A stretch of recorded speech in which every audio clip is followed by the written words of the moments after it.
Assalamualaikum teman-teman. Tak kenal maka tak sayang. Maka perkenalkan, saya Gita Nabila sebagai host dari podcast remaja peduli kependudukan yang ditemani dengan co-host saya Nadira Safira Raffian. Halo teman-teman, saya Nadira Safira Raffian. Hari ini saya berkesempatan menjadi co-host di episode pertama podcast ini. Pada episode pertama ini kita akan membahas mengenai darurat kesehatan mental bagi remaja bersama narasumber kita Pak Kapten SPD. Selamat pagi Pak, bagaimana kabarnya? Pagi, alhamdulillah baik dan sehat seperti kalian ya. Insya Allah hari ini sehat kita semua. Alhamdulillah.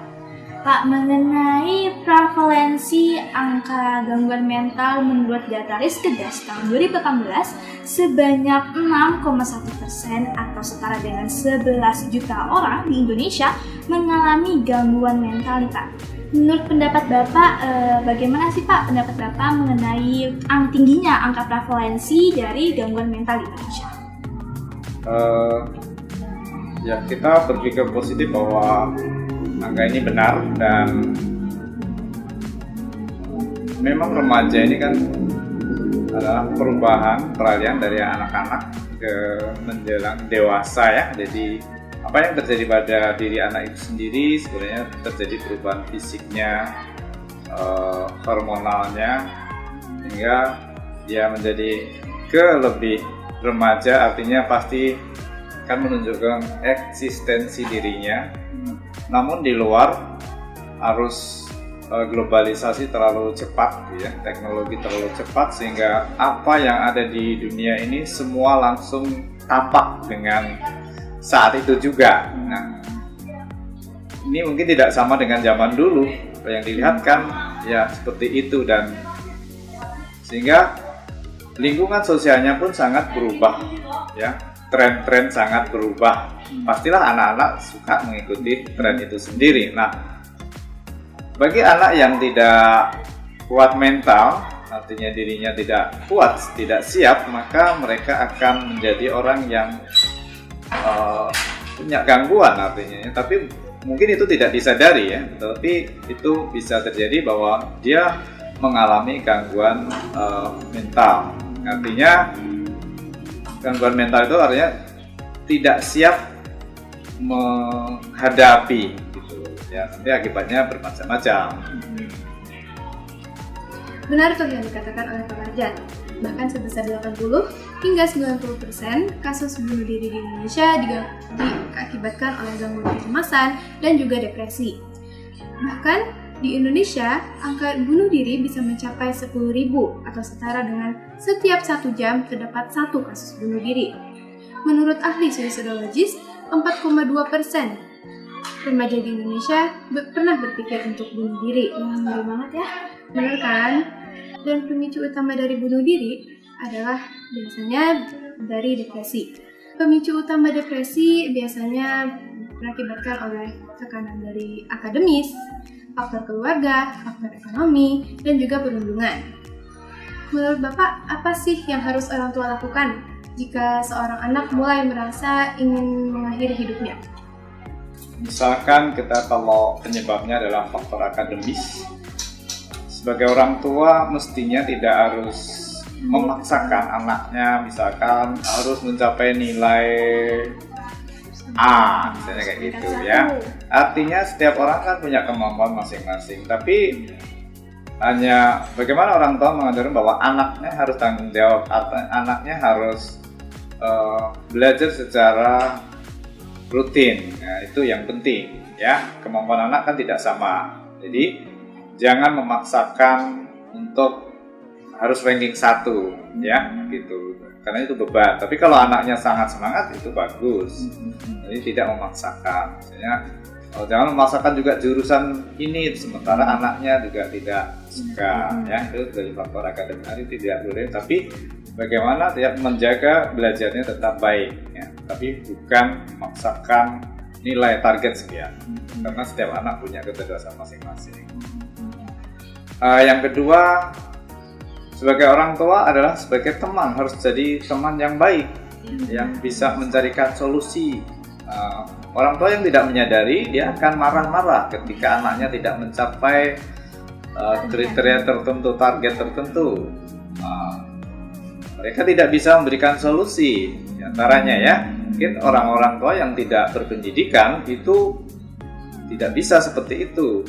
Tapi orang yang berpendidikan mungkin akan bisa mencarikan solusi dengan cara yang baik. Jadi orang tua sebagai teman, orang tua harus mendengarkan keluhan anaknya.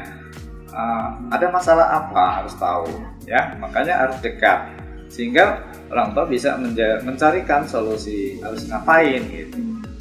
Jadi teman yang baik. Jadi dia kalau kita sedang bermasalah dengan ada temannya, saya yakin secara hati pasti menjadi senang, artinya ada yang bantu kan gitu. Kemudian sekali orang tua harus ngajak dong rekreasi, misalkan ke mana, pantai, ke mungkin taman atau dan ke mall atau nonton film. Nah ini perlu diperhatikan ya. Rekreasi tidak perlu ya, tidak harus yang mahal kan, tapi bagaimana mengubah suasana. Mungkin hanya makan tapi suasana yang nyaman bisa ya.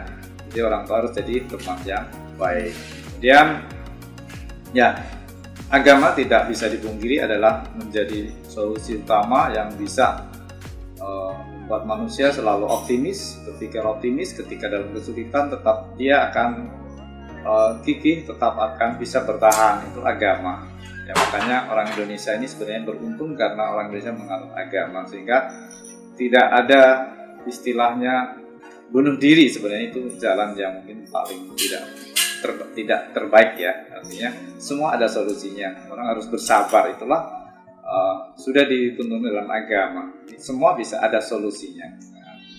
Dan kita harus jalani hidup itu harus positif. Semua ada solusinya. Itu masalah pasti bisa diselesaikan. Nah, baik Pak, tidak banyak remaja yang mengenali bahwa dirinya ini sedang dalam gangguan psikologis.